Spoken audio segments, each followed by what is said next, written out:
Julgados e comentados. A jurisprudência sob a ótica do Ministério Público. Uma produção, Ministério Público do Paraná.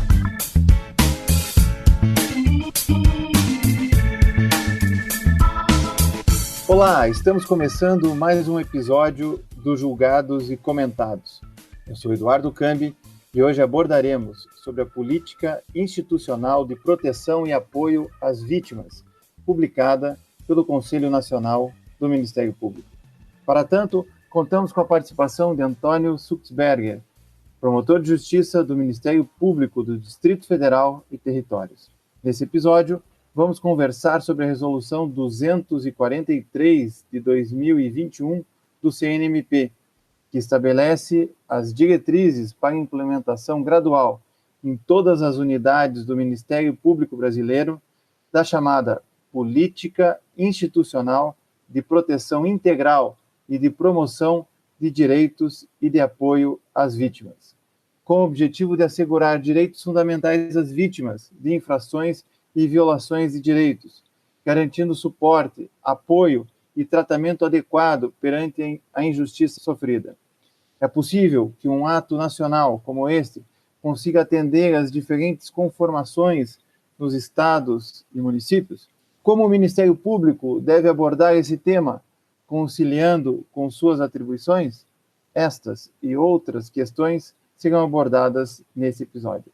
Suchsberger, muito obrigado por aceitar o convite. Você que já participou conosco em diversas ações da Escola Superior do Ministério Público do Paraná, inclusive gravou o episódio número 28 do podcast Julgados e Comentados, onde abordou aspectos fundamentais da vitimologia e sua aplicação. Novamente, muito obrigado e seja muito bem-vindo. Antes de nós começarmos a falar, fale um pouco da sua trajetória profissional e acadêmica. Obrigado, Cambi. Para mim é uma alegria estar de novo aqui nesse podcast. Sou fã, acompanho todas as edições aí, estou sempre ouvindo os colegas e reputo um dos melhores podcasts do Brasil nas temáticas jurídicas. Aí. Parabéns pelo trabalho. Bom, eu sou promotor de justiça aqui no Distrito Federal desde o longínquo ano de 2003. Antes disso, ocupei alguns cargos, fui defensor público federal, ocupei um cargo também na Procuradoria de Assistência Judiciária aqui no DF, trabalhei na assessoria da Procuradoria-Geral da República, fui promotor de justiça na Bahia, enfim, essa trajetória de concurso público, ela custou um pouquinho algumas folhas funcionais, né?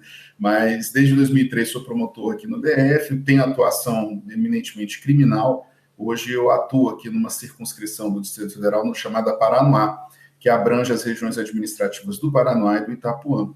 E, enfim, já passei pelo CNMP como membro auxiliar, já trabalhei nas assessorias da Procuradoria-Geral de Justiça, e tenho aí uma trajetória de Ministério Público bastante rica, assim, para esses quase 20 anos de carreira. E tenho muito orgulho, né, de participar de uma instituição cuja missão é tão nobre. Tem uma frase que eu gostei demais de ouvir, quando um palestrante aqui no MPDFT disse que o Ministério Público do DF ele tem uma missão tão bonita e nobre que ele faz, mediante remuneração e carreira, aquilo que muitos fariam de graça, em favor da população do Brasil. Então, eu acho que esse desenho realmente inspirador é algo que nos motiva a todos. Suchsberger, recentemente o Conselho Nacional do Ministério Público editou a Resolução 243, e eu pergunto, essa resolução atende aos reclamos nacionais e internacionais? Você poderia detalhar quais são essas demandas internacionais a que o Brasil responde com esse ato normativo? Essa resolução é importantíssima. Acho que o CNMP andou muito bem ao aprovar essa proposição que foi ofertada, se eu não estou equivocado, na gestão anterior pelo conselheiro Lauro Nogueira, colega nosso do Ministério Público do Estado de Goiás. E, enfim, uma longa tramitação, um recolhimento de dados, estudos. No ínterim, né, dessa tramitação, houve uma série de outros atos e, de maneira muito relevante, essa resolução se apresenta em complementação e, enfim, sofisticando esse cabedal normativo para provocar a atuação do Ministério Público. Acho que uma marca, Cambi, interessante do tema é o fato de que a gente tem uma pluralidade de disposições normativas sobre o tema e um déficit de implementação. Aliás, esse é um problema no Brasil em vários temas, né? Mas do ponto de vista das obrigações assumidas internacionalmente pelo Brasil, nós efetivamente nos encontramos num quadro de falta, né? Então, eu destacaria aqui, por exemplo, a declaração de meados da década de 80, que é a Declaração de Princípios Básicos de Justiça relativos às vítimas da criminalidade e abuso de poder, é uma resolução de número 40/34, de 29 de novembro de 1985, das Nações Unidas. Ela provoca uma série de medidas e traz ali uma coisa que a resolução do CNMP detalha, que é o conceito de vítimas e em que medida as pessoas passam a ser sujeitos ou destinatários de ações públicas dirigidas à atenção, ao acolhimento, à assistência. O Brasil, e especificamente nos países da América Latina, de uma maneira geral, eles têm um percurso normativo que reproduz em grande medida a maneira pela qual o tema se desenvolveu na Europa. Eu até gosto de dizer que esse olhar para o espaço europeu, ele não é um eurocentrismo ou uma prática meio colonial, não, ao contrário. É o fato de que o Brasil edita os seus atos justamente pelo fato de que, na sequência, tanto as Nações Unidas como, igualmente, os programas de implementação de medidas de desenvolvimento fomentados pelas Nações Unidas tomam para si esses atos europeus. Então, você tem uma decisão quadro, que é a decisão de 2001/2020, e uma diretiva de 2012 da União Europeia, que trata uma série de providências de atenção à vítima. Também eu destacaria aqui o plano de ação do Conselho e da Comissão sobre a melhor forma de aplicar as disposições do Tratado de Amsterdã, que cria aí um espaço de liberdade, de segurança e justiça, que é um ato de 1998.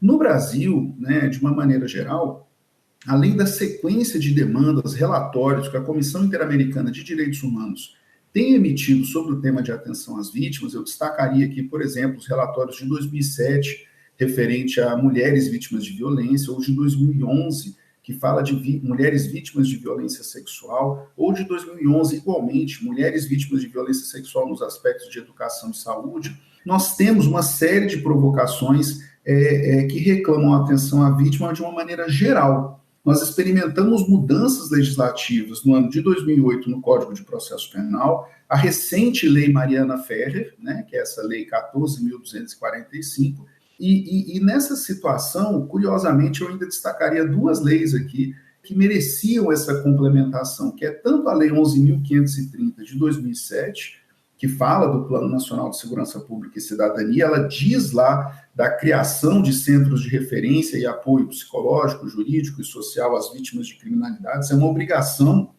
assumida pelos entes federativos por conta da lei de 2007, mas também a lei mais recente do Sistema Único de Segurança Pública, que é a Lei 13.675 de 2018, quando estabelece lá que a obrigação também do Plano Nacional de Segurança Pública e Defesa Social, o PNSP, ou PENASP para alguns, enfim, a obrigação de que pelo menos 2 das suas 12 ações estratégicas dizem respeito à qualificação de atendimento às vítimas, a compreensão dessas vítimas como vulneráveis e, especialmente, a criação ou estruturação de espaços humanizados para fazê-lo.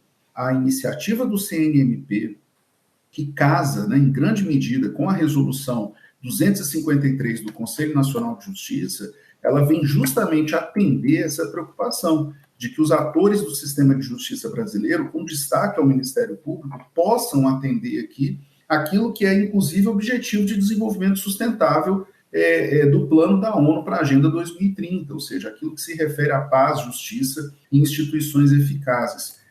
Os nossos ouvintes, né, se têm o hábito de pesquisar, por exemplo, jurisprudência no Supremo Tribunal Federal, devem estar habituados a verem lá nas pesquisas, muitas vezes, alguns processos que têm um selo, que tem um símbolozinho assim, o objetivo 16 das ODS, que é justamente a maior preocupação do sistema de justiça brasileiro de atender a isso que seja a implementação de paz, justiça e instituições eficazes. Então, essa resolução do Ministério Público, ela estabelece um espaço de concorrência institucional, porque esse é um ponto importante, é uma concorrência institucional saudável, em que o Ministério Público finalmente afirma o seu papel de ser um agente tanto fomentador de políticas públicas de assistência, acolhimento e atenção à vítima, como, sobretudo, um espaço em que essa prestação de serviço seja fornecida diretamente pelo Ministério Público, por meio de centros de referência de atenção, em que a vítima, uma vez acolhida pelo Ministério Público, saia de lá com a devida observância dos seus direitos, orientação, enfim, acolhimento, independentemente da sorte do processo criminal que seja de responsabilidade do Ministério Público.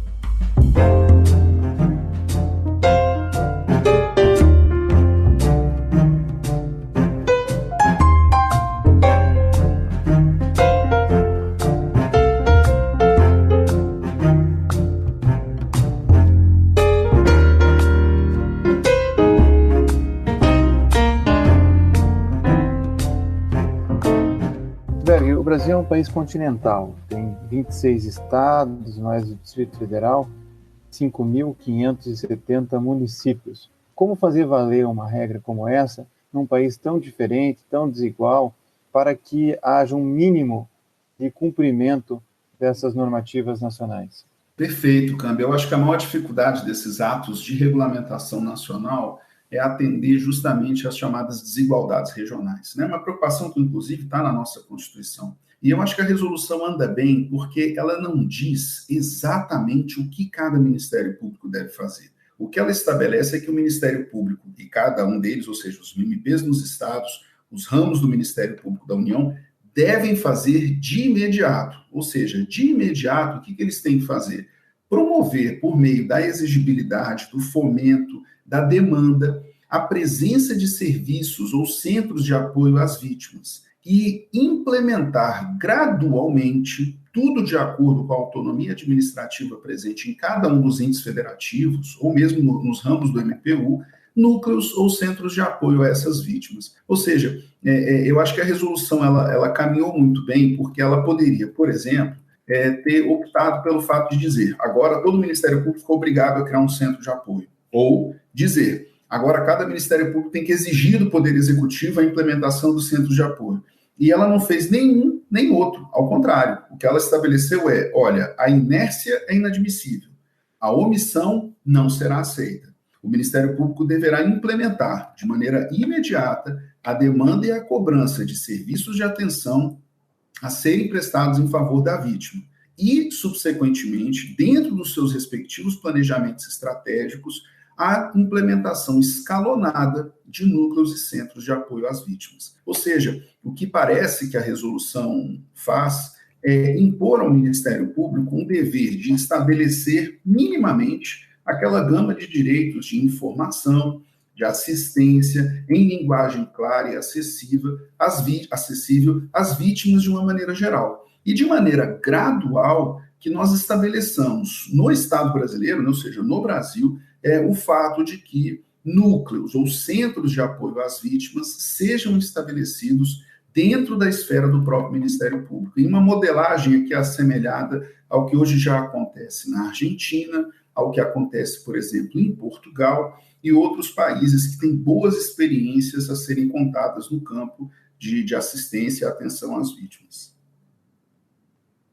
O ato normativo faz uma tipologia das vítimas e dá um sentido bastante amplo ao conceito de vítimas. Explica para nós quem são essas vítimas que estão protegidas pela resolução 243 do CNMP. É interessante, Cambi, porque a declaração de 1985 da ONU, ela conceitua o que seja vítima. Mas há um ponto aqui expresso na situação brasileira, no contexto nacional, é de que não basta a nós, no Brasil, definirmos quem seja a vítima criminal. É preciso que nós estabeleçamos normativamente a compreensão de que a vítima guarda um quadro de vulnerabilidade. E mais do que isso, não raras são as vezes em que essas vítimas ostentam vulnerabilidades sobrepostas. Então, olha que interessante, vem a resolução e diz que vítima é qualquer pessoa natural que tenha sofrido danos físicos, emocionais em sua própria pessoa ou em seus bens, causados diretamente pela prática de um crime, ato infracional, calamidade pública, desastres naturais ou graves violações de direitos humanos. Mas, na sequência, a própria resolução, ela diz que, igualmente, serão destinatários da proteção integral que trata essa resolução as chamadas vítimas diretas, vítimas direta, a vítima indireta, a vítima de especial vulnerabilidade, a vítima coletiva e também os familiares e pessoas economicamente dependentes da vítima.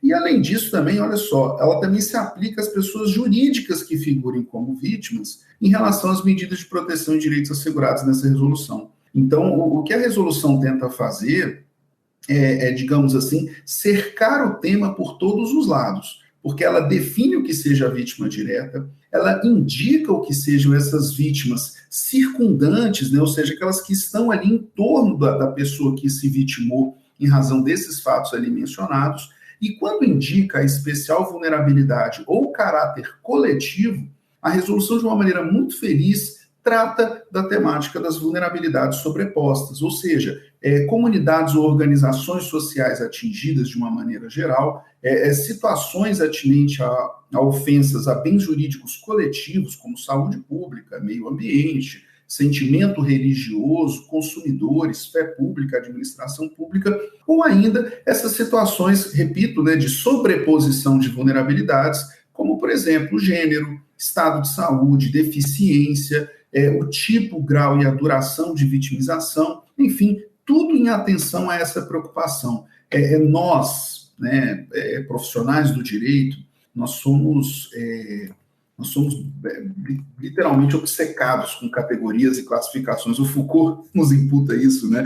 Eu me refiro aqui a um livro dele muito bacana que chama A Palavra e as Coisas, ou As Palavras e as Coisas. Mas, nesse aspecto, me parece interessante que a categorização é mais do que uma obsessão por espécies, categorias e classificações, ela me parece ser um esforço de que, dentro do espaço da resolução, contextualizadamente, nenhuma situação de vitimização fica de fora.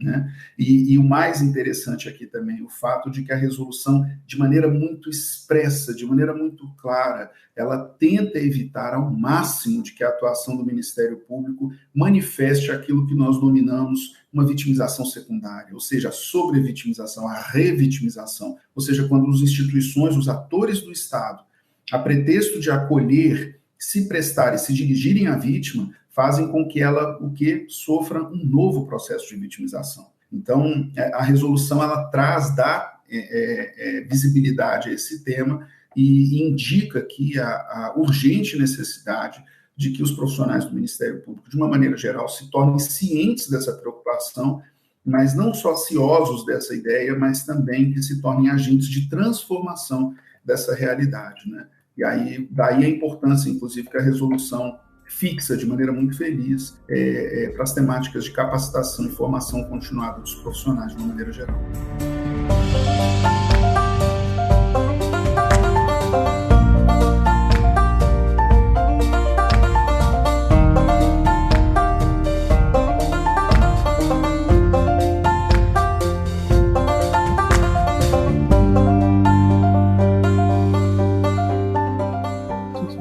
Tradicionalmente, a gente se preocupa, os agentes do Ministério Público se preocupam com a reparação mínima dos danos em favor da vítima de infração penal e ato infracional, conforme está lá no artigo 91, inciso 1º do Código Penal, no artigo 287 do Código de Processo Penal e na lei do Estatuto da Criança e Adolescente, no artigo 116.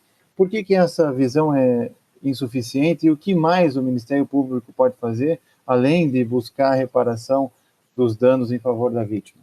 Pois então, né, é muito curioso, né? Essas alterações, especialmente as alterações do Código de Processo Penal, elas já datam de 2008. Eu até costumo dizer, Cambi, que nós do Sistema de Justiça Criminal temos uma má vontade com a vítima, que é uma coisa assim a ser estudada, né?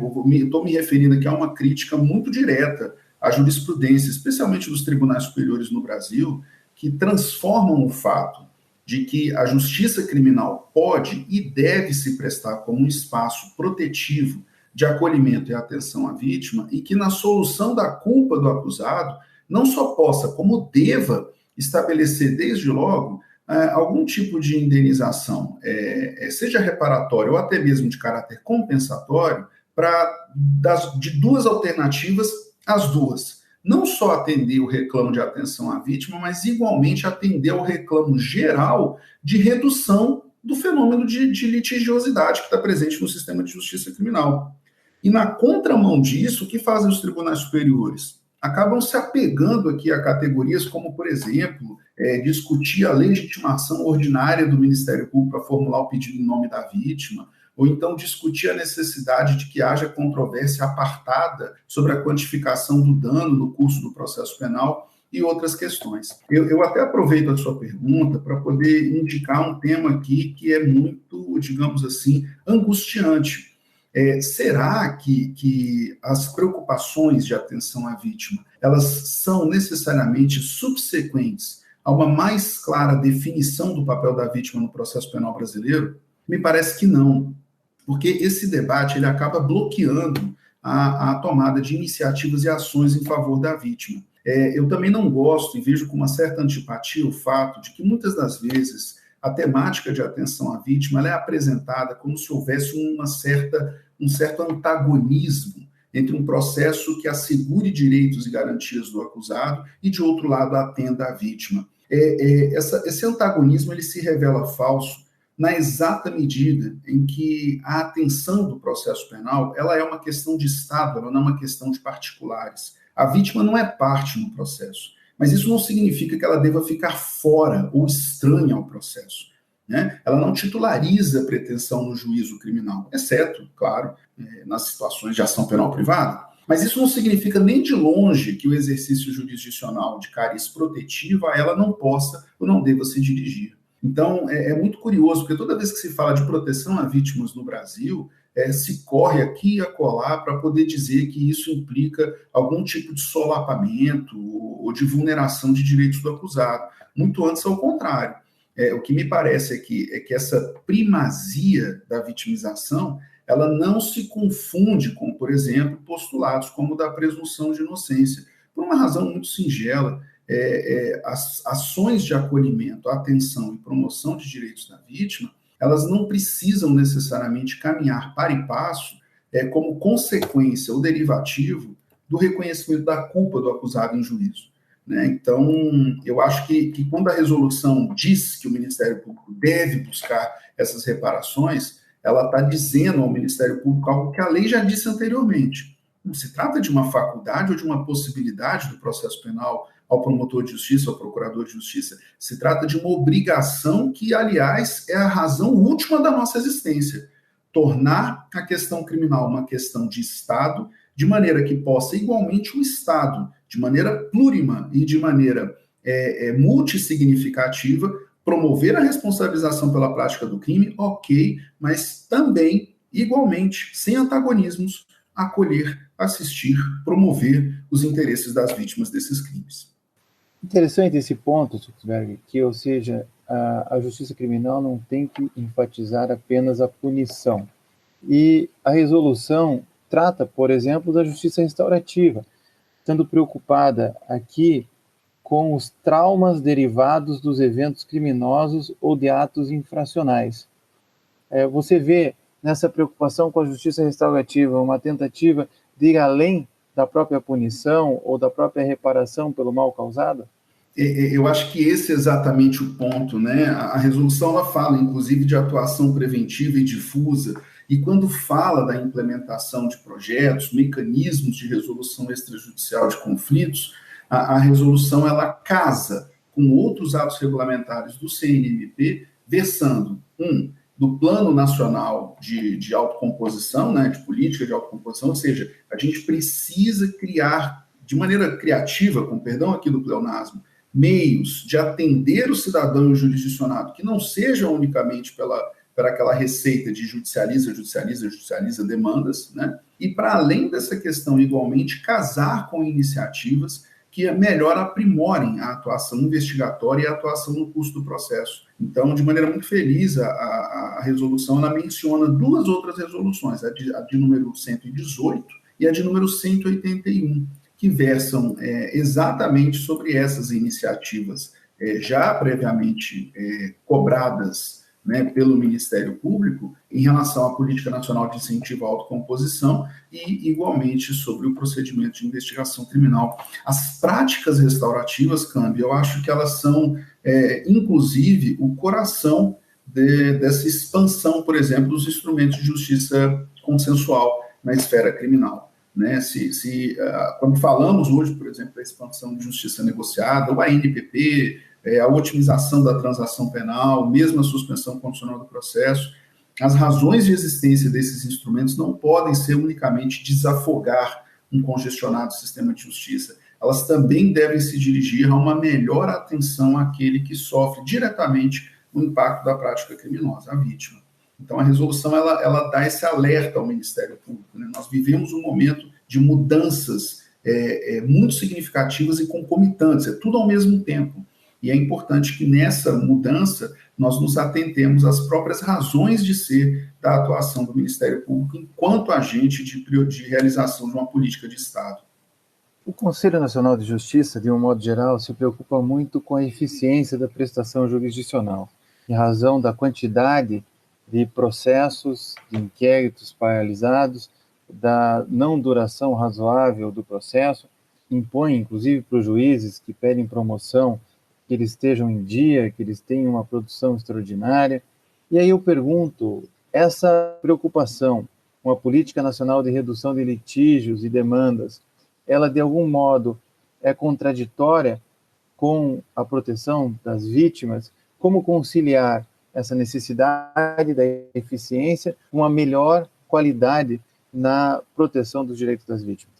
Pois então, eu acho que esse tema ele tem duas frentes de importância, né? Uma na frente da institucionalidade, ou seja, o que faz o Ministério Público, o que faz o Poder Judiciário quando implementa ações de acolhimento à vítima. E um segundo ponto, a própria discussão de legiferenda, né? Ou seja, o que temos aqui no debate legislativo sobre mudanças legislativas.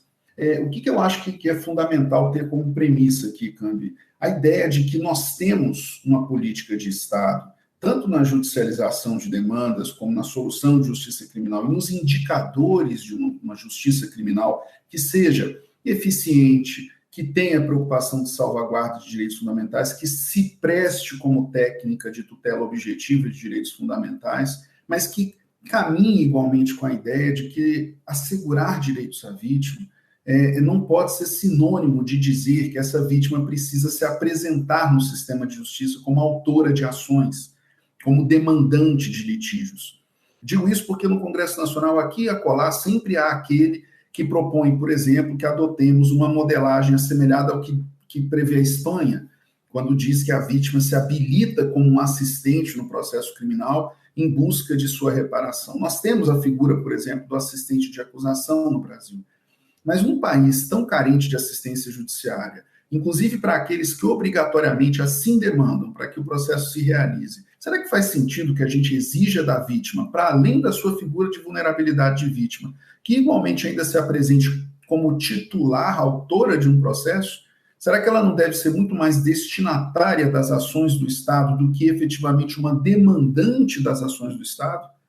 Será que o Ministério Público, na qualidade de titular da demanda, da exigibilidade em juízo de interesses de caráter indisponível, já não trata ou deve tratar da atenção a esses direitos de vítimas? Eu, claramente, aqui, pela conformação das minhas perguntas, já fica muito clara a minha posição, né? Acho que exigir da vítima que passe a demandar, atuar em juízo, se qualificando, sendo assistida por um advogado, por um defensor público, que seja, para litigar em busca da atenção aos seus direitos, implica verdadeiramente sobrevitimizá-la.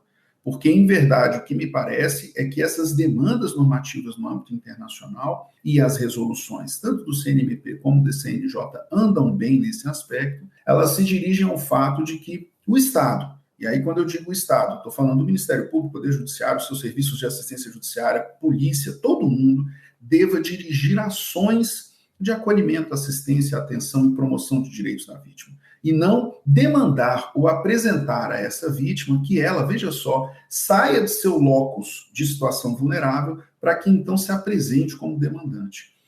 vejo com muita preocupação a ideia de que muitos vêm sustentando aqui um papel deslocado dos serviços de assistência judiciária, ou mesmo da Defensoria Pública, se apresentando na defesa dessas vítimas, quando, em verdade, repito, delas não se pode exigir ou esperar que se apresentem como demandantes, mas verdadeiramente como destinatárias dessas políticas públicas.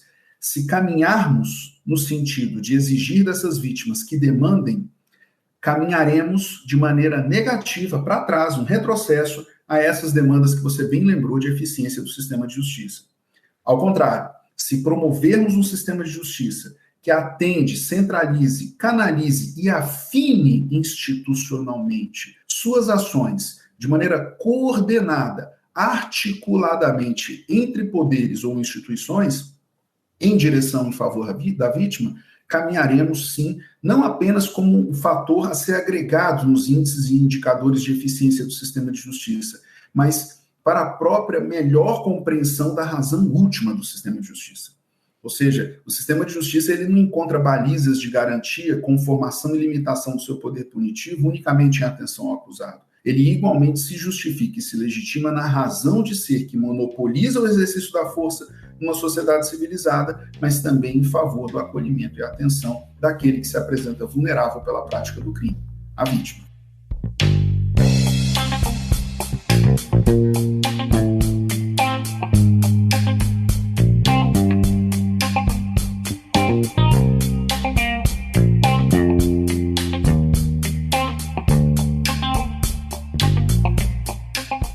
Você toca num ponto importante quando você responde sobre a questão da vulnerabilidade da vítima. O Conselho Nacional de Justiça, recentemente, fez o protocolo de julgamento na perspectiva de gênero. Você citou já a Lei 14.245 de 2021, a Lei Mariana Ferrer, que altera o Código de Processo Penal, lá no artigo 400-A e 474-A, para proibir, vedar a utilização de linguagem, informações ou material que ofenda a dignidade da vítima ou de testemunhas. Então, é correto vincular as vítimas de crimes a uma condição jurídica de vulnerabilidade?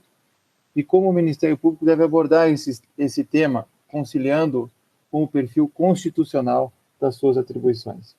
Eu acho que normativamente aqui caminhamos para um reconhecimento de uma vulnerabilidade íncita a toda e qualquer pessoa que figure como vítima de crimes. E por que a importância de afirmar essa vulnerabilidade, Cambi? Porque o Estado ele tem que atuar, e o Ministério Público é ator fundamental nesse processo, para erradicar vulnerabilidades. Vulnerabilidades devem ser erradicadas, ou seja, a gente implementa ações de igualdade, a gente implementa ações que sejam distributivas de situações de enfrentamento de desigualdades, nós equalizamos situações de iniquidade ou de preocupação com a distribuição ou acesso universal a bens materiais ou imateriais. Então, a vítima ela figura numa situação normativamente estabelecida de uma vulnerabilidade reconhecida, a ser reconhecida. E como eu disse, essas vulnerabilidades elas se sobrepõem, né? Então, quando ela se apresenta, por exemplo, com situações que envolvem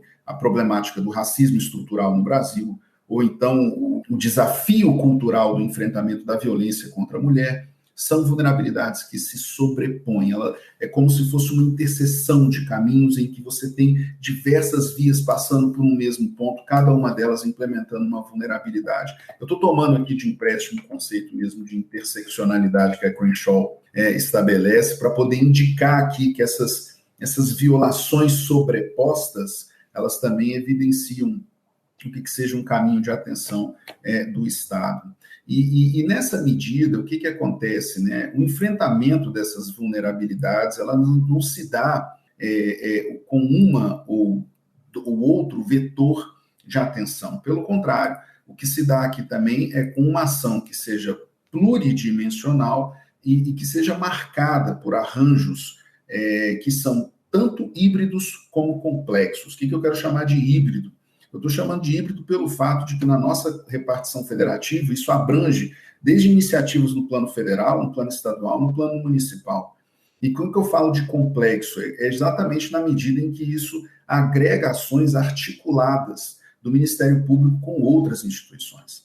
Por exemplo, né, essa resolução 253 do CNJ, que sofreu alteração recente por uma resolução de número 386, agora de abril de 2021, ela fala igualmente da criação de centros especializados de atenção às vítimas no âmbito do Poder Judiciário. A resolução do CNMP fala que o Ministério Público tem que implementar gradualmente, né, esses centros igualmente de referência e apoio à vítima. Né? Ou seja, são núcleos ou centros de apoio às vítimas. E aí a pergunta que se coloca né, será que a gente está tendo aqui uma sobreposição ou uma previsão que seja excessiva de duas, né, tanto o Ministério Público como a instituição, como o Poder Judiciário, como o Poder de Estado, né, exercendo competências ou definições de arranjos que se repetem? E me parece que não. É porque esses espaços aqui de previsão de centros de atenção podem funcionar em distintas gradações a depender da instituição que alberga esses centros ou núcleos, sem prejuízo de que Judiciário e Ministério Público atuem de maneira conjunta na criação, no estabelecimento, por exemplo, de um mesmo centro ou núcleo de atenção às vítimas. Eu acho que essa aqui que é a beleza maior da resolução 243 do CNMP. Ela não diz qual é o caminho, ela diz quais são as preocupações a serem atendidas no caminho que cada Ministério Público trilhar. Então, se em determinados temas, como, por exemplo, os protocolos de atenção de vítimas, de mulheres que são vítimas de violência doméstica, esses centros se situarem dentro do Poder Judiciário, tanto melhor. Porque, de fato, a Lei Maria da Penha e outras leis que a implementam, e outros atos que a complementam, estabelecem a função jurisdicional de acolhimento, de atenção e assistência à vítima. Agora, por exemplo, não vejo outro locus que não o próprio Ministério Público, especificamente nas situações de vítimas de criminalidade violenta, como, por exemplo, latrocínios, roubos e outras situações que versam, ou mesmo homicídios, ou outras situações versam. Eu também não vejo outras situações, ainda que tenhamos centros de excelência dentro do Ministério Público, que se realizem sem a necessária convergência e afinamento com serviços prestados no âmbito da municipalidade do Estado, como, por exemplo, pelo Poder Executivo, pelos seus centros de saúde, pelas linhas de atendimento psicossocial, orientação psicoterapêutica ou acompanhamento psicológico subsequente do que sejam essas vítimas e as experiências que elas relatam que as traumatizam. Então, não há solução de atenção à vítima que seja implementada por um único ator.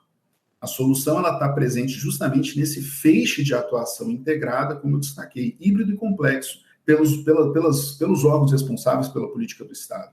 E aqui, nesse aspecto, é que é interessante. Essas vulnerabilidades se sobrepõem. E tanto melhor que possamos, nesse caráter plural de situações de vulnerabilidade, que possamos situar cada qual especificamente em quadros específicos de atenção à vítima. O que a gente não pode ter? O que nós não podemos ter é o silêncio, é o vazio, ou a ausência de visibilidade desse tema tão importante.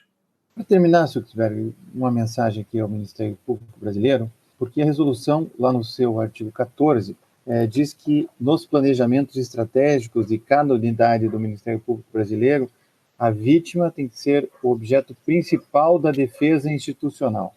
Passado quase 35 anos da Constituição Brasileira de 88, com a sequência de condenações do Brasil na Corte Interamericana de Direitos Humanos, inclusive essa última, o caso Márcia Barbosa, em caso de feminicídio, já tínhamos outros, como Favela Nova Brasília, onde se destacava a perspectiva da vítima.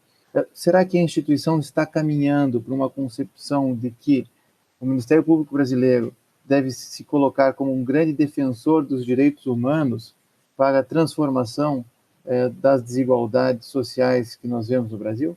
Eu acho que essa é a missão última do Ministério Público estabelecida na Constituição de 88. Né? A gente não pode deixar de fazer aquele exercício sempre, né, de dar 2 passos para trás e tentar entender a missão maior do Ministério Público. Seja o promotor de justiça atuando num processo de família, seja o promotor de justiça fazendo um plenário de tribunal do júri, seja o promotor de justiça promovendo a exigibilidade de ações para direitos difusos. Então, por que esse ponto tem que ser destacado?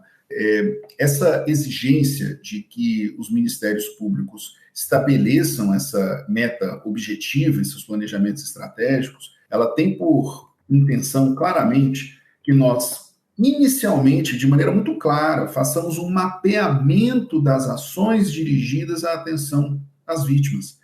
E esse ponto aqui é importante, Cambi, porque quanto mais a gente amplia o leque, por isso que é tão importante categorizar de maneira ampla a ideia de vítima, se nós ampliamos esse leque aqui, a gente vai perceber que há uma série de ações, inclusive fora da esfera de atuação criminal do Ministério Público. Faço um parêntese aqui, né? Muitas vezes a gente fala de vítima criminal, o pessoal acha que isso é um tema unicamente de atuação criminal do Ministério Público. Ao contrário, é igual na temática das políticas de segurança pública. Pensá-las que não sobre o eixo de políticas de desenvolvimento, de uma maneira geral, é reduzir as complexidades do tema. E ao fazê-lo, a gente erra de maneira muito rude, né? Então, a temática da vítima aqui passa por isso. Está longe de ser uma atribuição unicamente da esfera criminal. Ela, ao contrário, exige preocupação de todas as ações do Ministério Público na esfera criminal. Um caráter preventivo, um caráter investigatório, um caráter de responsabilização em juízo e um caráter de implementação das penas. Mas, sobretudo, que compreendamos igualmente que essas demandas dirigidas ao poder público nesse serviço, naquela situação de atenção e orientação das vítimas, reclama que o Ministério Público se movimente concertadamente, né? Eu até brinco aqui, é o concerto com C, né? Então, é como se fôssemos uma grande orquestra afinada, tocando instrumentos em diferentes situações, mas todas dentro de uma mesma harmonia, dentro de um mesmo ritmo, que conduza uma peça inteligível, compreensível e, quiçá, possa ser degustada aos nossos ouvidos. A única diferença é que, em vez de música aos ouvidos, a gente está se referindo ao destinatário das políticas públicas, que é o cidadão. Eis o ponto. O que me parece aqui é que o Ministério Público, quando promove a ação do Estado e o faz em seu próprio nome, sustentando a exigibilidade de interesses de caráter obrigatório, de realização indisponível, faz justamente em atenção a esses grupos mais vulneráveis. E aí, no caso aqui, eu não consigo imaginar uma vulnerabilidade mais bruta num país que sofre com desigualdades sociais, que tem quase 60 mil mortes ano de criminalidade violenta e de letalidade intencional, chamado CVLI. Não consigo imaginar a missão mais urgente, mais relevante, de que o Ministério Público fixe como meta de seus planejamentos essas ações de atenção à vítima. Então, vejamos aí se isso impacta efetivamente, não numa mudança do nosso perfil de compreensão do Ministério Público Brasileiro pós-88, mas que nós compreendamos esse chacoalhar de urgência, dizendo, ei, atenção para isso. Este tema das vítimas é um tema do Ministério Público. Assuma-o, né? Tome-o para si e dê a ele a devida importância, porque isso não é um movimento político ou a subjetividade desse ou daquele. Estamos atrasados em déficit no que diz respeito às obrigações que já assumimos, tanto na esfera internacional como, sobretudo, dentro do direito pátrio.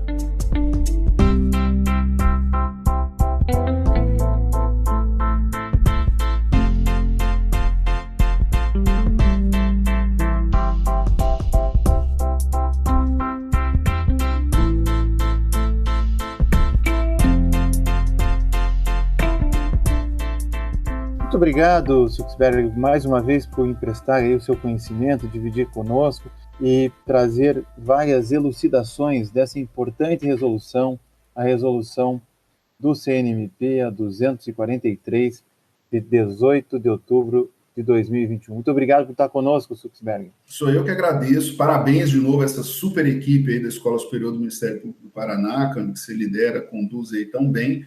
E eu volto aqui à minha qualidade de ouvinte fiel do podcast. Fico à disposição pelo privilégio de estar com vocês aqui numa outra oportunidade. Um grande abraço a todos. Não se esqueça de curtir ou de se inscrever em nossas redes sociais e assinar nosso podcast no aplicativo de sua preferência. Você também pode participar da elaboração dos julgados e comentados. Para sugerir um tema, encaminhar dúvidas ou comentários, envie para a gente no e-mail julgadosecomentado@mppr.mp.br ou pelas nossas redes sociais. Muito obrigado e até a próxima.